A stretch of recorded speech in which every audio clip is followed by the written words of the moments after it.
بسم اللہ الرحمن الرحیم نحمد ونصلی علی رسولہ الکریم اما بعد۔ حضرت والا ضروری سفر میں اچانک تشریف لے گئے ہیں۔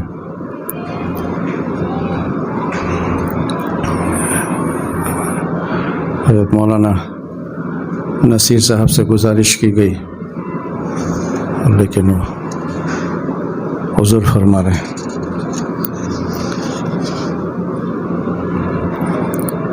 یہ ملفوظات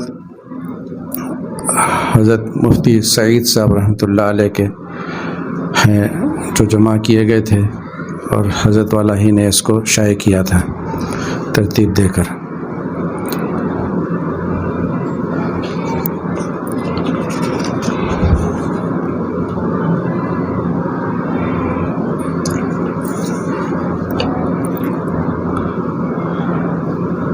فرمایا کہ اللہ تعالیٰ نے قرآن کریم میں حضرت طالوت علیہ السلام کے لشکر کا واقعہ سورہ بقرہ میں ذکر فرمایا ہے۔ فلما فصل طالوت بالجنود قال ان اللہ مبتلیکم بنہر۔ جب حضرت طالوت علیہ السلام اپنا اسلامی لشکر قوم عمالقہ کافر قوم جن کا بادشاہ جالوت بھی کافر تھا سے مقابلہ کرنے کے لیے چلے تو حضرت طالوت علیہ السلام نے اپنے اسلامی لشکر سے جو سب کے سب مومن تھے فرمایا ان اللہ مبتلیکم بنہر، اے میرے ساتھیو دیکھو آگے ایک میٹھے پانی کی نہر آ رہی ہے۔ آج اللہ تعالیٰ تمہارے صبر و ضبط کا امتحان لینے والے ہیں۔ اس وقت تمہیں شدت سے پانی کی پیاس لگے گی، تم پانی کی ندی پر سے گزرو گے، خبردار اگر ہرگز پانی نہ پینا بلکہ پیاس پر صبر کر کے بتانا۔ ومن شریبا منہ فلیس منی، اگر کسی نے اس وقت پانی پی لیا تو سمجھ لو کہ وہ آج میری جماعت سے خارج ہے، وہ ہماری قوم کا آدمی نہیں ہے۔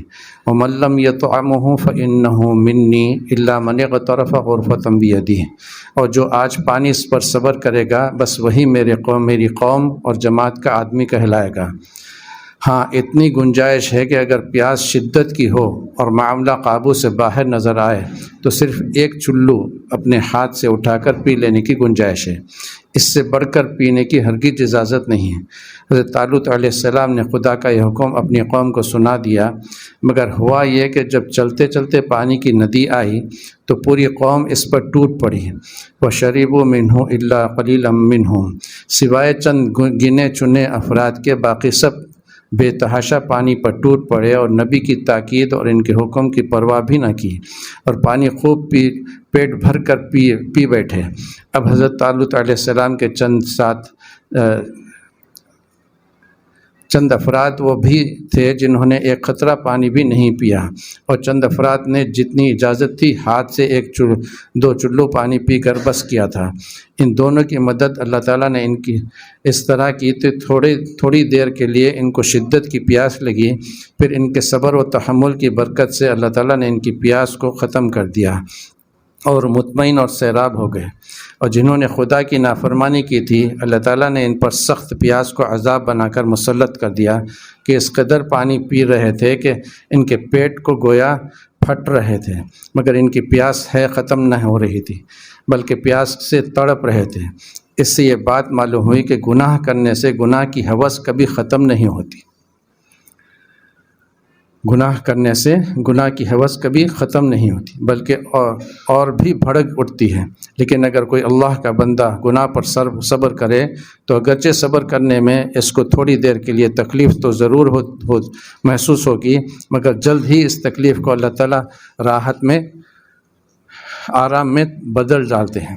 وَمَن يَتَّقِ اللَّهَ يَجْعَلْ لَهُ مَخْرَجًا، اور جو اللہ سے ڈرتے ہیں گناہوں سے بچتا ہے تقوی پر عمل کرتا ہے تو اللہ تعالیٰ غیب سے اس کے لیے راحت کے سامان پیدا فرماتے ہیں۔ لیکن اگر کوئی گناہوں کو نہ چھوڑے تقوی پر عمل نہ کرے تو پھر اس کی ساری زندگی گناہوں میں گزرتی ہے، چین و سکون سے ایسا شخص محروم کر دیا جاتا ہے۔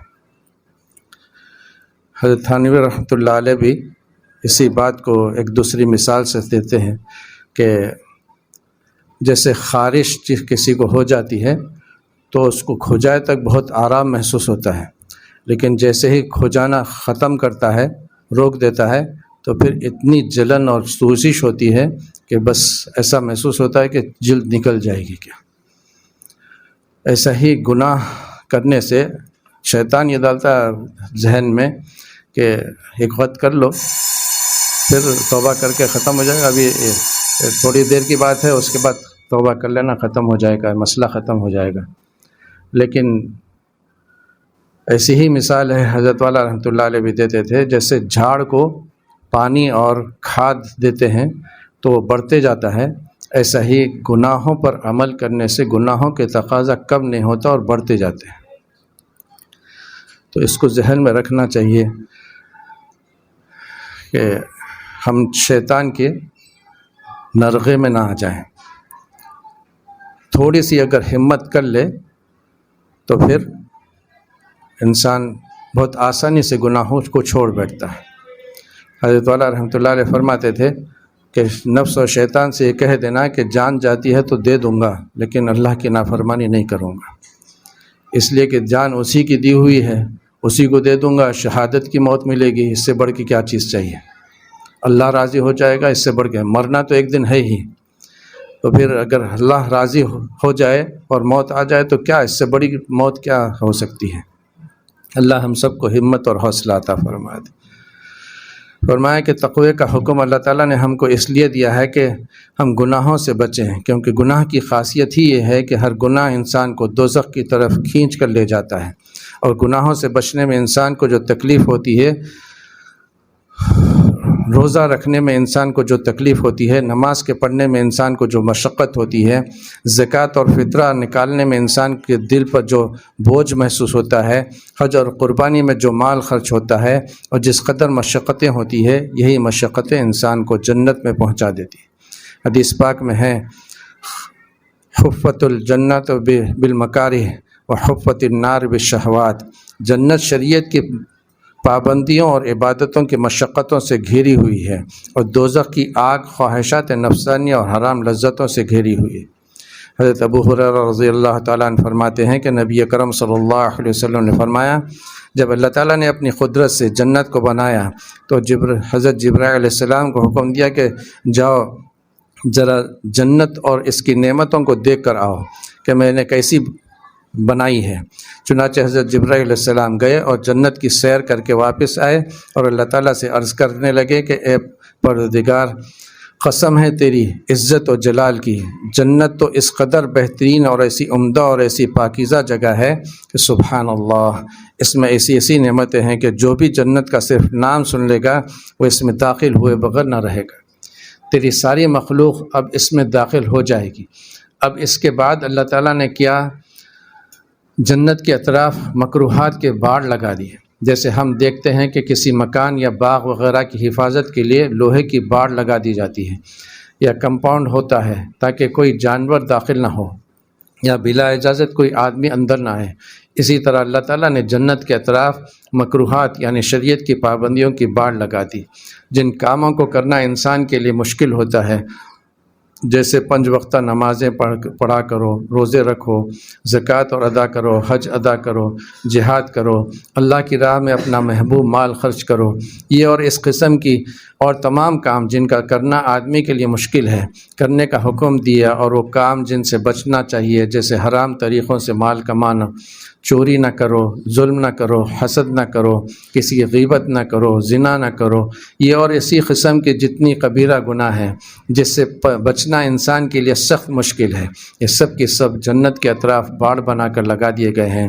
اللہ تعالیٰ اور اس کے رسول صلی اللہ علیہ وسلم نے جن نیک کاموں کا تمہیں حکم دیا وہ کرو گے اور جن برائیوں سے روکا ہے اس سے تم بچو گے تو تبھی تم کو جنت میں داخلہ ملے گا، ورنہ شریعت کے احکام پر عمل کیے بغیر تم جنت میں داخل نہیں ہو سکتے۔ پھر اللہ تعالیٰ نے جبرائیل علیہ السلام سے فرمایا کہ اب دوبارہ جا کر جنت کو دیکھ آؤ۔ وہ گئے اور واپس آ کر اللہ تعالیٰ سے عرض کرنے لگے، اے پروردگار، تیری عزت و جلال کی قسم، مجھے اب اس بات کا سخت اندیشہ ہو رہا ہے کہ شاید ہی اب کوئی جنت میں داخل ہوگا، کیونکہ جنت کے اطراف شریعت کی ایسی پابندیاں لگی ہوئی ہیں کہ اس پر صحیح طور پر چل کر جنت میں پہنچنا بڑا مشکل مسئلہ نظر آ رہا ہے۔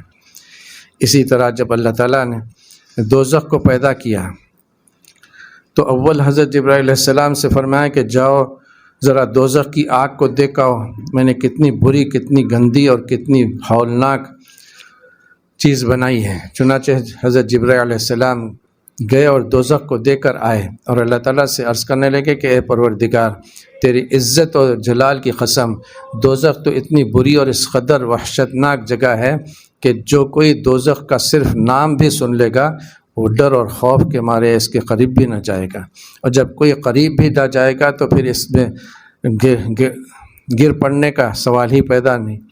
پھر اللہ تعالیٰ نے دوزخ کے اطراف وہ تمام حرام اور ناجائز کام جن کے طرف آج پوری دنیا آنکھ بند کر کے بھاگ رہی ہے، جیسے سود، رشوت، جوا، لاٹری، زنا اور بدکاری اور ہر قسم کے گناہ اور خدا کی نافرمانی کے کام جو شیطان کو پسند ہے، کی باڑ لگا دی، اور حضرت جبرائیل علیہ السلام سے فرمایا کہ اب دوزخ کو جا کر دیکھو۔ تو گئے اور گھبرا کر آئے اور اللہ تعالیٰ سے عرض کرنے لگے کہ اے پروردگار، تیری عزت و جلال کی قسم، اب تو مجھے یہ اندیشہ ہو رہا ہے کہ شاید ہی کوئی دوزخ سے بچے، ورنہ میں ڈرتا ہوں کہ ہر شخص حرام میں مبتلا ہوگا، خواہشات نفسانی کا شکار ہوگا اور اس کا نتیجے میں دوزخ میں گر پڑے گا۔ اللہ ہماری اور ہر مومن کی حفاظت فرمائے۔ دیکھیے حضور اکرم صلی اللہ علیہ وسلم کی مبارک حدیث ہماری آنکھ کھولنے اور دنیا کی حقیقت کیا ہے سمجھانے کے لیے کافی ہے، اس لیے کہ آج دنیا میں جس قدر حرام اور ناجائز خواہشات جن کا ہم پیچھا کر رہے ہیں یہ سب خطرناک ہیں۔ ہمیں چاہیے کہ سختی سے گناہوں سے خود بھی بچیں اور اپنے گھر والوں کو بھی بچانے کی پوری کوشش کریں۔ اللہ ہم کو توفیق عطا فرما دے۔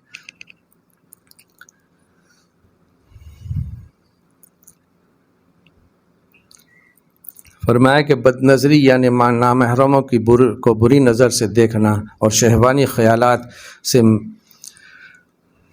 بچنا، یہ مرض آج عام ہوتا جا رہا ہے۔ حالانکہ یہ ایسا سنگین مرض ہے کہ اس سے طاعات کی انوار و برکات سب سلب ہو جاتے ہیں۔ انسان نمازیں بھی پڑھتا ہے، تہجد، اشراق اور اوابین کا بھی پابند رہتا ہے، تسبیحات اور تلاوت قرآن پاک میں بھی اپنا وقت گزارتا ہے۔ اب ان طاعتوں اور عبادتوں سے اس کے دل میں جو لذت و حلاوت پیدا ہوتی ہے اور جو انوار و برکات حاصل ہوتے ہیں وہ سب بس اس ایک شر کی وجہ سے تاریک ہو جاتے ہیں۔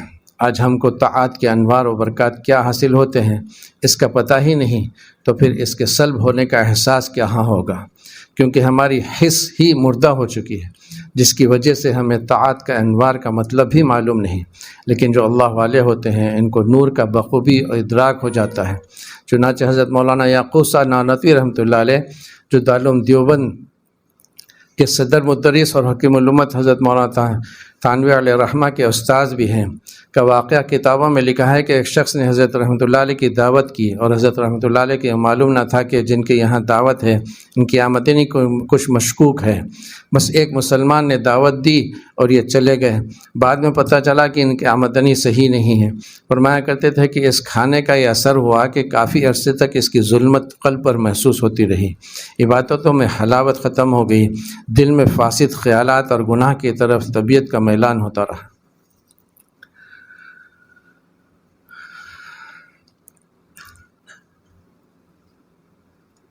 اس کی مثال ایسے ہی سمجھیے، اہل اللہ کا جو قلب ہوتا ہے وہ صاف و شفاف ہوتا ہے، جیسے ڈاکٹر کا کوٹ ہوتا ہے کہ اس پہ تھوڑا سا بھی کوئی دھبا لگ جاتا ہے خون کا ہی، یا کوئی کالا دھبا چھوٹا سا بھی لگ جاتا ہے تو کتنا برا محسوس ہوتا ہے اور کتنی بے چینی ہوتی ہے خود ڈاکٹر کو بھی۔ لیکن وہی میکینک کے کپڑوں پہ یا کوئلے کی دکان پر جو کام کرتا ہے اس کے کپڑوں پہ تھوڑی سی اور کالک بھی لگ گئی تو اس کو کیا محسوس ہوگا۔ تو ہمارے قلوب کا حال یہ ہے کہ میکینک کے کپڑے بنے ہوئے ہمارے قلوب، اور اہل اللہ کے قلوب وہ ڈاکٹر کا کوٹ ہوتا ہے۔ اب چونکہ ہم لوگوں کا ذوق اور حس خراب ہے، اس لیے بدنگاہی جو شرعاً حرام ہے اس کی ظلمت کا کوئی احساس بھی ہمیں نہیں ہوتا۔ یوں سمجھ رہے ہیں کہ جسم پر ایک مکھی آ کر بیٹھی اور اس کو اڑا دیا، لیکن جن اللہ والوں کے قلوب مجلہ اور مصفہ ہوتے ہیں، ان کے پاکیزہ قلوب پر گناہ کا ذرا سا دھبا بھی لگ جائے تو اس کو یوں محسوس ہونے لگتا ہے کہ گویا ان پر کوئی پہاڑ ٹوٹ پڑا ہو۔ حضرت مولانا جلال الدین رومی رحمۃ اللہ علیہ فرماتے ہیں اگر دل کے باغ میں ایک تنکا بھی کم ہو جائے، یعنی سالک عبادات و اذکار سے جو انوار و برکات اپنے اندر جمع کرتا ہے، مگر جب بندگاہی یا کسی مصیبت کی وجہ، معصیت کی وجہ سے قلب میں اس کی ظلمت اور نورانیت میں کمی محسوس کرتا ہے تو اس پر ہزاروں غم کے پہاڑ ٹوٹ پڑتے ہیں۔ اللہ تعالی ہم کو بھی یہ صفت اپنے کرم سے عطا فرما دے۔ حضرت والا حضرت شاہ حکیم اختر صاحب نور اللہ مرقدہ فرماتے تھے کہ جس طرح نماز سے قبلہ سینہ سے قبلے سے پھر جاتا ہے تو نماز ٹوٹ جاتی ہے، اسی طرح بدنگاہی سے دل کا قبلہ بدل جاتا ہے۔ اور آج سب کے سامنے ہے کہ کتنے ہمارے بھائی بہن جو ہے یہ بدنگاہی کی وجہ سے ایمان سے ہاتھ دھو بیٹھ رہے ہیں۔ کسی سے چھپی ہوئی بات اب نہیں رہی، حضرت تو بول کر چلے گئے، لیکن آج سب کے سامنے ہے، کوئی اس کو انکار نہیں کر سکتا۔ اللہ تعالیٰ بس حفاظت فرمائے ہر طرح، اس کو معمولی چیز نہ سمجھے۔ بدنگاہی سے اتنا دین کا ستیاناش ہوتا ہے کہ بیان بھی نہیں کر سکتے۔ ایمان ہی باقی نہیں رہ رہا، اب اس سے بڑی کیا چیز، اس سے بڑا کیا نقصان ہو سکتا ہے کسی کا۔ فرمایا کہ حکیم علومت مجد الملت حضرت مولانا تھانوی رحمۃ اللہ علیہ کا ایک واعظ ہے رفیع الموانع، جس میں حکیم علومت ایک سنگین گناہ سے ہمیں بچا رہے ہیں۔ کوئی اس بات کا انکار نہیں کر سکتا کہ آج ہمارا ماحول تمام تر شہوانیت، حیوانیت اور نفسانیت سے بھرا ہوا ہے۔ بے حیائی، بے شرمی اور آزادی کی ایسی لہریں چل رہی ہوئی کہ ہم لوگوں کو احساس تک نہیں کہ یہ کام ایمان و اسلام کے خلاف ہونے کی وجہ سے حرام اور کبیرہ گناہ ہے۔ اس لیے حکیم علومت حضرت مولانا تھانوی رحمۃ اللہ علیہ کا یہ مضمون بعینہ ہی نقل کر دینا مناسب ہے تاکہ ہم ان باتوں کو خوب سمجھیں اور اپنی حفاظت کریں۔ چنانچہ حکیم علومت رحمۃ اللہ علیہ فرماتے ہیں، حرام محبت جس کا نام لوگوں نے عشق رکھا ہے، جس کو بجائے عشق کے اگر فسق کہا جائے تو بچا ہے، خواہ وہ محبت عورتوں کے ساتھ ہو یا لڑکوں کے ساتھ، یہ تو کسی طرح بھی ناجائز نہیں۔ آج کل لڑکوں کی محبت کا مرض بہت عام ہو گیا ہے اور یہ فتنہ عورتوں سے بھی زیادہ سخت ہے، اور وجہ اس کی یہ ہے کہ عورتیں تو خود بھی اجنبی مردوں سے بچتی ہیں اور ان میں حیا بھی ہوتی ہے اور نیز وہ پردے میں رہتی ہیں۔ دوسرا یہ کہ اگر عورت مرد ملیں تو فوراً لوگوں کو بدگمانی ہوتی ہے اور لڑکوں میں بچاؤ کی کوئی چیز نہیں، اس لیے اس میں ابتلا بہت ہے اور یہ نہایت سخت چیز ہے۔ وہ فعل ہے کہ جس نے قوم لوط کو تباہ کر دیا، اور جو لوگ اس میں مبتلا ہیں ان کی بہت سی قسمیں ہیں۔ چنانچہ فقہا نے لکھا ہے کہ لوطی کی 3 قسمیں ہیں، یعنی ایک قسم تو وہ ہے جو صرف دیکھتے ہیں، اور دوسری قسم جو بوس و کنار کرتے ہیں، تیسری قسم وہ جو فعل کرتے ہیں۔ آگے حضرت مولانا تھانوی رحمۃ اللہ علیہ فرماتے ہیں، اور میں عرض کرتا ہوں کہ چوتھی قسم ایک اور بھی ہے، وہ یہ ہے یعنی تصور اور تخیل میں مبتلا ہے۔ اس میں تو کتنے لوگ مبتلا ہیں۔ چوتھی قسم میں یہ حکیم الامت رہنے کا ایک زبردست دلیل ہے، کوئی اور شخص اس کو بیان کرنا مشکل ہے۔ تخیل مطلب خیالات میں، ذہن میں پکانے میں۔ اسی لیے حضرت والا رحمۃ اللہ علیہ فرماتے تھے، جو 4 باتیں فرماتے تھے کہ 4 باتوں پر جو عمل کر لے گا انشاءاللہ موت سے پہلے اللہ تعالیٰ اس کو اپنی ولایت کا تاج پہنا کر بلائے گا۔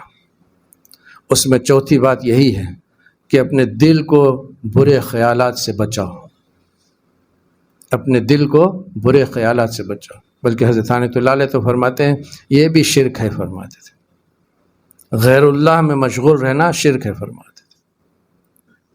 اللہ ہماری اور ہر مومن کی حفاظت فرمائے۔ یہ قلب کی لطاوت ہے، اور دلیل اس کی وہ حدیث ہے، قلب بھی زنا کرتا ہے اور اس کا زنا خواہش کرنا ہے، اور یہ فعل زیادہ سخت اس لیے ہے کہ عورت کسی وقت حلال ہونے کا تو محل ہے، اور اس فعل خبیث میں تو حلت کا وسوسہ بھی نہیں، اور یہ فعل فطرت سلیمہ کے بالکل مباین اور مخالف ہے، اور اس فعل کے عقوبہ بھی سخت بلائیں نازل ہوتی ہیں۔ اللہ حفاظت فرمائے۔ حضرت والا رحمۃ اللہ علیہ فرماتے تھے کہ قوم لوط کو جو عذاب دیا گیا ویسا عذاب کسی قوم کو نہیں دیا گیا. اتنا سخت، اتنا خطرناک عذاب کسی قوم کو نہیں دیا گیا قوم لوط کو جیسا عذاب دیا گیا. اللہ تعالیٰ حفاظت فرمائے.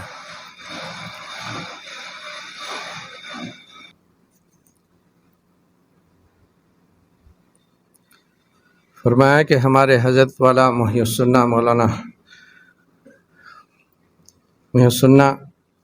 مولانا ہردوئی نور اللہ مرقدو فرمایا کرتے تھے کہ اگر رزق میں تنگی ہو تو پہلے اپنے اعمال پر نظر ڈالو، پھر اپنے گھر والوں کے اعمال پر نظر ڈالو کہ کہیں حق تعالیٰ شانوں کی کوئی نافرمانی تو نہیں ہو رہی. اس وقت توبہ و استغفار کی کثرت کرنی چاہیے. حضرت مولانا رومی رحمۃ اللہ علیہ فرماتے ہیں جب مصائب اور پریشانیاں آئیں تو تم دل میں اس کا غم محسوس کرو تو فوراً خدا کی طرف متوجہ ہو جاؤ، یعنی توبہ و استغفار میں مشغول ہو جاؤ، کیونکہ یہ مصیبت اللہ تعالیٰ کی طرف سے تمہارے کام بنانے ہی کے لیے آئی ہے.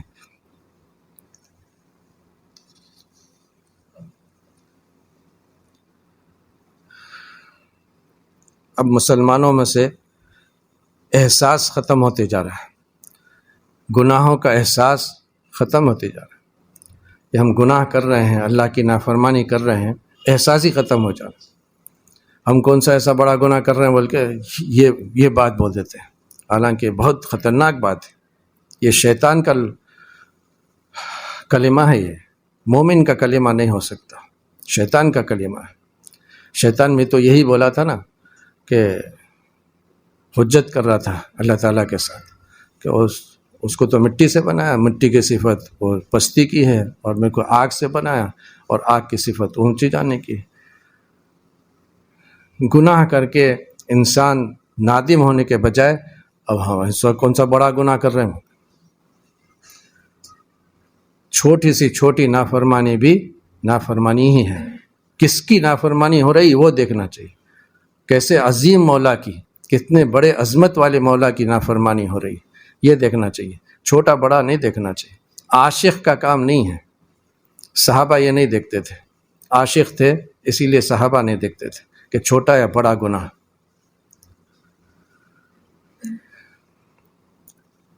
اما جان عائشہ رضی اللہ تعالیٰ عنہ کو بھی حضور صلی اللہ علیہ وسلم نے یہی فرمایا تھا، عائشہ کوئی چھوٹے گناہ کو چھوٹا سمجھ کر مت کرو، پتہ نہیں اسی پر تمہاری پکڑ ہو جائے. اور کوئی چھوٹی نیکی کو چھوٹی سمجھ کر مت چھوڑ دو، پتہ نہیں اسی پر تمہاری مغفرت ہو جائے. وہ واقعہ کتنے وقت مشہور ہے کہ ایک فاحشہ عورت نے ایک پیاسے کتے کو پانی پلا دیا تو اس کی مغفرت ہو گئی. ہم بول تو دیتے ہیں لیکن خود عمل کتنا کرتے ہیں، اور اپنی زندگی میں جھانکنے کی ضرورت ہے. فرمایا کہ اللہ کی شان اور اس کی قدرت اس قدر عجیب ہے کہ ہم اس کا کوئی احاطہ ہی نہیں کر سکتے. اس کی شان و قدرت کے معرفت کے لیے گلزار ابراہیم کے اشعار انتہائی مؤثر ہیں. حکیم الامت تھانوی رحمۃ اللہ علیہ نے اس کے پڑھنے کی ترغیب دی ہے. چنانچہ صاحب گلزار ابراہیم رحمۃ اللہ علیہ دیکھیے کیا فرماتے ہیں. کعبے میں پیدا کرے زندیق کو، یعنی لکھا ہے کہ ابو جہل کی پیدائش کعبۃ اللہ شریف کے اندر ہوئی. اس کی ماں کعبۃ اللہ کا طواف کر رہی تھی کہ وہیں اس کی پیدائش ہو گئی. چنانچہ فرماتے ہیں کعبے میں پیدا کرے زندیق کو، لاوے بت خانے سے وہ صدیق کو. اہلیہ لوط نبی ہو کافرہ، زوجہ فرعون ہوئے طاہرہ. زادہ آزر خلیل اللہ ہو، اور کنعان نوح کا گمراہ ہو. دیر کو مسجد کرے مسجد کو دیر، غیر کو اپنا کرے اپنے کو غیر. فہم سے بالا خدائی ہے تیری، عقل سے برتر خدائی ہے تیری.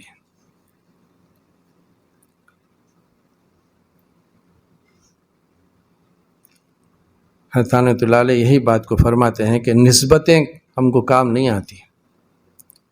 کسی کا بیٹا ہونا، کسی کا باپ ہونا، کسی کا بھائی ہونا، نسبتیں کام نہیں آتی. ہر ایک کا اعمال دیکھتے ہیں اللہ تعالیٰ. اعمال پر فیصلہ ہوگا.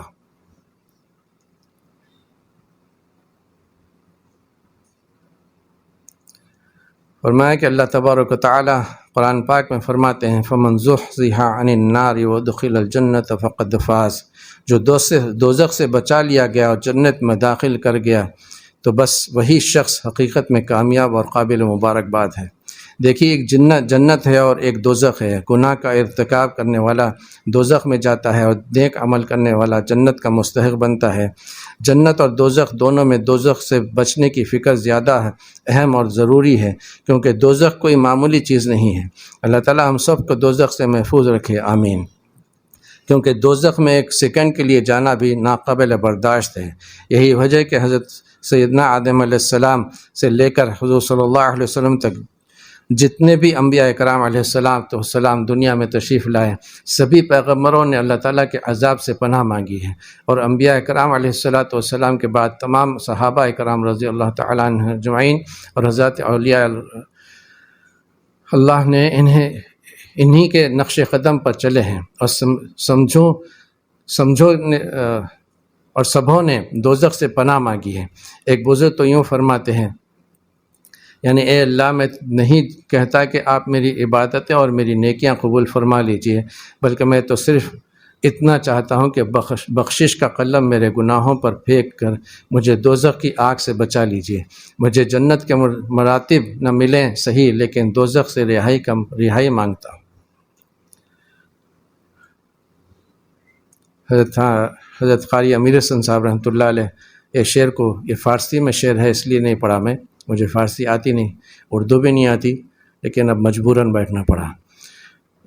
حضرت قاری امیر حسن صاحب رحمۃ اللہ علیہ اس شعر کو بار بار سناتے تھے، اور یہ شعر حضرت جیلانی رحمۃ اللہ علیہ کا ہے فرماتے تھے۔ انہوں نے جب حرم کو گئے تو حرم میں یہ طواف کرتے وقت یہ شعر پڑھا فرمایا کرتے تھے۔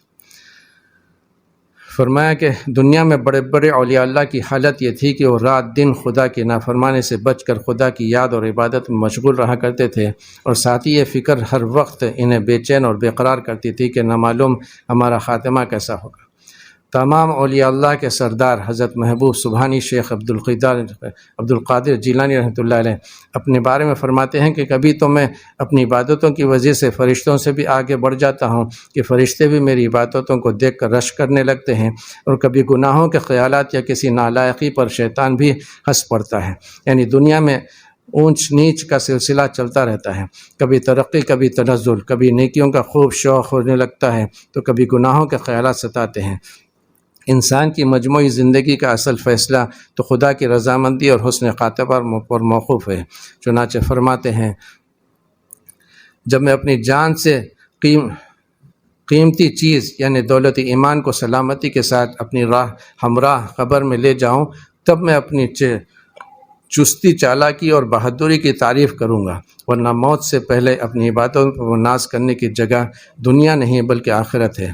مطلب یہ ہے کہ جب میرا خاتمہ ایمان پر ہوگا تو تب میں الحمدللہ اپنی کامیابی پر فخر کروں گا۔ جیسے کسی اسکول یا کالج میں پڑھنے والا لڑکا امتحان لکھ کر رزلٹ آنے سے پہلے خوشیاں مناتا پھرے، مٹھائیاں اور لڈو تقسیم کرتا رہے، تو میں نے امتحان دے دیا ہے، میں نے امتحان دے کر پرچے لکھ دیے، تو لوگ اس کو اول نمبر کا پاگل اور بیوقوف خیال کریں گے کہ عجیب احمق ہے، ابھی تو رزلٹ آیا ہی نہیں، کامیاب ہے یا ناکام کچھ خبر نہیں اور مٹھائی کھلا رہا ہے۔ بالکل یہی مثال انسان کی بھی سمجھ لیں، موت سے پہلے کسی کو خبر نہیں کہ اس کا حشر کیا ہوگا۔ اللہ تعالی ہم سب کو جنت کے نعمتوں سے مالا مال فرمائے، آمین۔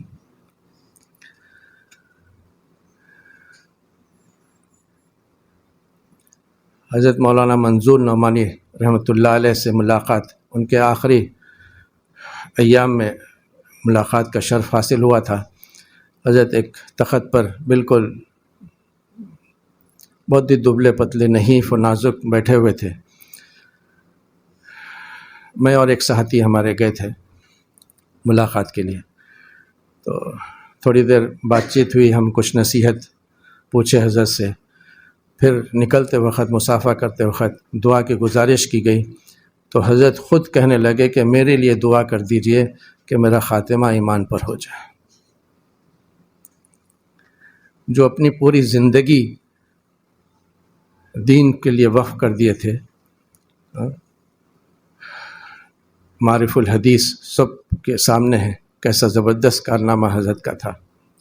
اور ایک بلکہ میری نظر میں تو اس سے بھی بڑا ایک کارنامہ ہے جو وہ کتاب خمینی اور شیعیت جو انہوں نے لکھی ہے.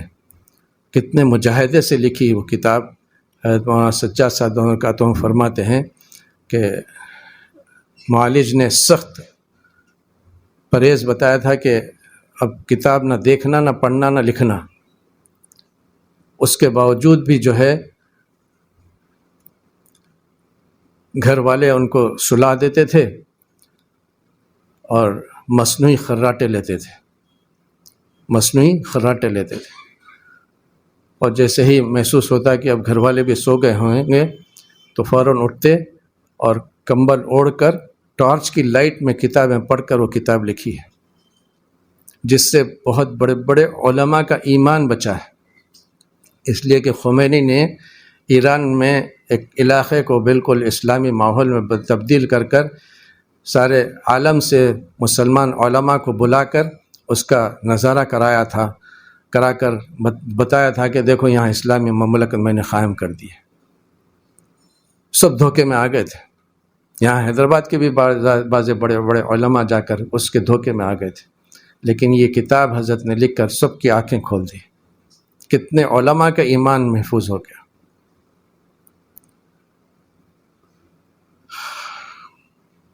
نانا جان رحمۃ اللہ علیہ یعنی کہ حضرت والا کے والد سے ماجد رحمۃ اللہ علیہ سے ملاقات کے لیے حضرت قاری امیر حسن صاحب رحمۃ اللہ علیہ گھر تشریف لے گئے تھے. تو جب نانا جان کا دماغ اتنا یہ نہیں تھا، مطلب ذوف اور نقاہت تھی، تیار ہو کر آ کر استاذ تھے، تقریباً ہم عمر تھے لیکن استاذ تھے. 2 زانو بیٹھ گئے سامنے، 2 زانو بیٹھے اور تھوڑی دیر بیٹھے رہے. ایسے ہی دونوں بھی خاموش بیٹھے رہے. پھر تھوڑی دیر کے بعد نانا جان نے حضرت قاری صاحب رحمۃ اللہ علیہ سے عرض کیا کہ حضرت میرے لیے حسن خاتمہ کی دولت مل جائے، اس کے لیے دعا فرما دیجیے.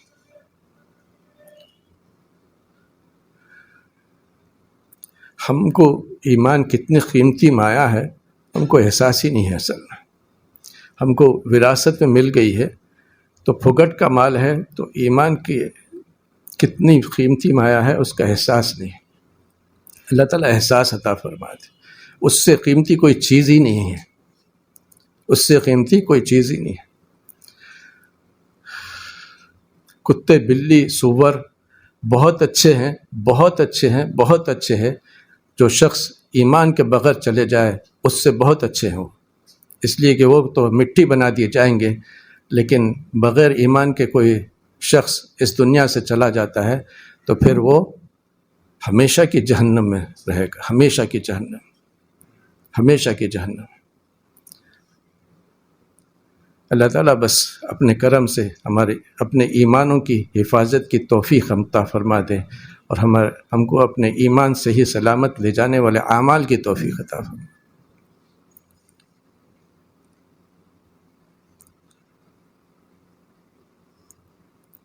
فرمایا کہ اگر ہم کو اپنے نفس کی اصلاح منظور ہے تو سب سے پہلے یہ ضروری ہے کہ اپنی نگاہ کی سختی سے حفاظت کی جائے، کیونکہ بدنگاہی کا مرض آج اتنی شدت سے پھیلتا جا رہا ہے کہ الامان الحفیظ. آنکھوں کی ذرا سی بے احتیاطی انسان کو بڑے بڑے سنگین گناہوں میں مبتلا کر دیتی، اور جب تک آدمی اپنی نگاہ کو قابو میں نہ رکھے اس وقت تک اپنے نفس کی اصلاح کا تصور ہی محال ہے. حدیث شریف میں ہے جناب رسول اللہ صلی اللہ علیہ وسلم نے بدنظری کو شیطان کا زہریلا تیر قرار دیا ہے. چنانچہ ارشاد فرمایا کہ النظر سہم مسموم من سہام الابلیس، یعنی بدنگاہی ابلیس کے زہر کے بجھے ہوئے تیروں میں سے ایک تیر ہے. کبیرہ گناہوں کی خاصیت یہ ہے کہ ایک گناہ بھی انسان کو تباہ کرنے اور جنت کے بجائے جہنم میں لے جانے کے لیے کافی ہے. بعض اوقات ایک ہی بدنگاہی انسان کی سوچ، اس کی فکر، اس کے خیالات اور اس کے جذبات سب کو تباہ کر ڈال دیتی. اسی لیے اسلام نے انسان کو بدنگاہی اور فحاشی سے بچانے کے لیے نگاہ کی حفاظت کا سختی سے حکم دیا کہ اپنی نگاہ کو نیچے رکھو، کیونکہ جب تمہاری نگاہ پاکیزہ رہے گی تو آگے شرمگاہ کی حفاظت ہو جائے گی۔ قرآن کریم میں اللہ تعالیٰ نے صاف الفاظ میں حکم دیا ہے کہ قل للمؤمنین یغضوا من ابصارہم یحفظوا فروجہم، یعنی اے پیغمبر مومنوں سے کہہ دو کہ اپنی نگاہیں نیچی رکھیں اور اپنی شرمگاہوں کی حفاظت کریں۔ ہمارے حضرت والا رحمۃ اللہ علیہ تو پوری زندگی یہی ایک مضمون پر بیان کرتے رہے، جہاں جاتے ساری دنیا میں سفر کرتے رہے، لیکن یہی ایک مضمون۔ اور حضرت فرماتے تھے کہ ایک گناہ سے جو بچ جائے گا دوسرے گناہوں سے بچنا اس کو بہت آسان ہو جائے گا، بہت آسان ہو جائے گا۔ اور پھر مثال دیتے تھے کہ جو بھینس کو اٹھا لے گا بکری کے بچے کو اٹھانا کوئی مشکل کام ہے، تو نگاہوں کی حفاظت کرنا بھینس کو اٹھا لینا ہے فرماتے تھے۔ آج تو یہ مرض اتنا خطرناک ہے، اتنا خطرناک ہے، اتنا خطرناک ہے، بس حضرت والا دامت برکاتہم ہی نے کئی مرتبہ وہ واقعہ بھی سنایا۔ حضرت جنید بغدادی رحمۃ اللہ علیہ کے جو شیخ تھے اور استاذ تھے، سفر حج میں جا رہے تھے، سفر حج میں جا رہے تھے، کہیں کنیسہ راستے میں پڑا تو وہ لوگ وہ جو عبادت کر رہے تھے ان کو دیکھ کر دل میں تھوڑی سی حقارت آئی، ان لوگوں کی تھوڑی سی حقارت آئی دل میں۔ تو بس تھوڑی ہی دیر کے بعد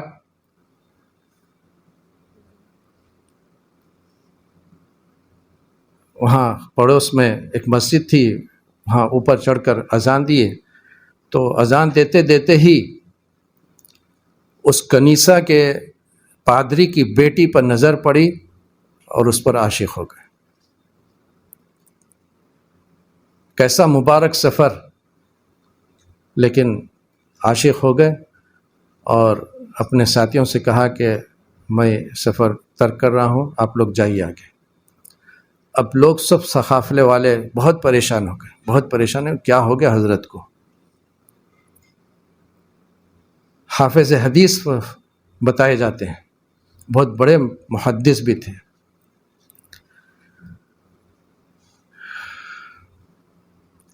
لیکن لوگوں نے سب بہت سمجھایا، بہت کوشش کی، لیکن وہ مانے نہیں۔ اب ادھر سفر بھی جاری رکھنا تھا، ورنہ حج کا مسئلہ تھا۔ وہ لوگ چلے گئے، وہاں جا کر بھی حرمین میں بہت دعائیں کی، بہت دعائیں کی حضرت شیخ کے لیے۔ تو واپس ہوئے، قافلہ اسی راستے سے واپس ہوا تو دیکھتے ہیں کہ جس عصا سے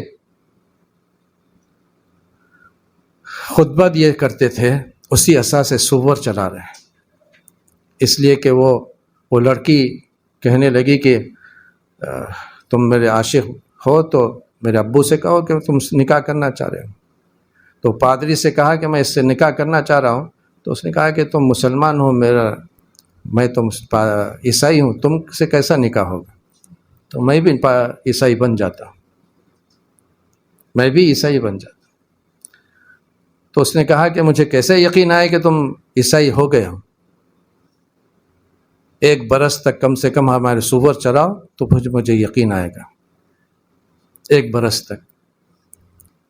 تو واپس میں یہ نظارہ دیکھا ان لوگوں کو بہت تکلیف ہوئی۔ پھر وہاں پر رک کر ان لوگوں نے خوب رویا، خوب رو کر دعائیں مانگی شیخ کے لیے۔ بہرحال اللہ تعالیٰ نے ان کی دعائیں قبول کی۔ حج کے سفر سے واپس ہو رہے تھے، ان لوگوں کی دعائیں قبول کی۔ پھر اللہ تعالیٰ نے ان کو ایمان کی دولت سے نوازا۔ پھر شیخ کو دیکھیں کہ تالاب میں گئے اور غسل کیا، اور کہا کہ وہیں سے پانی میں سے کہا کہ مجھے ذرا صاف ستھرے کپڑے دے دو۔ پھر ان کو کپڑے دیے گئے تو وہ کپڑے پہن کر پھر انہوں نے نماز پڑھ کر پھر بتایا، انہوں نے پوچھا، لوگوں نے پوچھا کہ حضرت کیا ماجرا ہے، کیا پیش آ گیا تھا؟ تو کہا 2 چیزیں اس میں عبرت کی ہیں۔ ایک تو کسی کو حقیر نہیں سمجھنا چاہیے، کسی کو بھی حقیر نہیں سمجھنا چاہیے، کافر کو بھی حقیر نہیں سمجھنا چاہیے۔ اسی لیے حضرت ثانی اللہ علیہ فرمایا کرتے تھے کہ تمام مسلمانوں سے کمتر ہوں فی الحال، تمام مسلمانوں سے کمتر ہوں فی الحال، اور تمام کفار و مشرکین سے بھی کمتر ہوں فی المعال۔ خاتمہ کیسا ہوگا کسی کو خبر نہیں، کسی کو بھی خبر نہیں خاتمہ کیسے ہوگا۔ تو کسی کو بھی حقیر سمجھنے کا ہم کو حق ہی نہیں پہنچتا، اس لیے کہ ہم کو خبر ہی نہیں ہے ہمارا خاتمہ کیسا ہوگا۔ یہ ہم اس کی حفاظت کر سکیں گے ایمان کی نہیں کر سکیں گے، ہمارے ہاتھ میں تو ہے نہیں۔ تو کسی کو بھی حقیر نہیں سمجھنا چاہیے۔ ایک تو بات یہ میں معلوم ہوئی، دوسرے یہ کہ نگاہ غلط پڑ گئی تو پھر کیا حشر ہوا اس کا، کیا حشر ہوا۔ تو دو عبرت کی چیزیں اس واقعے میں ہیں۔ بہرحال اللہ تعالیٰ ان خطرناک قسم کی روحانی بیماریوں سے ہماری اور مومن کی حفاظت فرمائے۔ سبحان اللہ وبحمدہ، سبحانک اللہم وبحمدک، اشہد ان لا الہ الا انت، استغفرک و اتوب الیک۔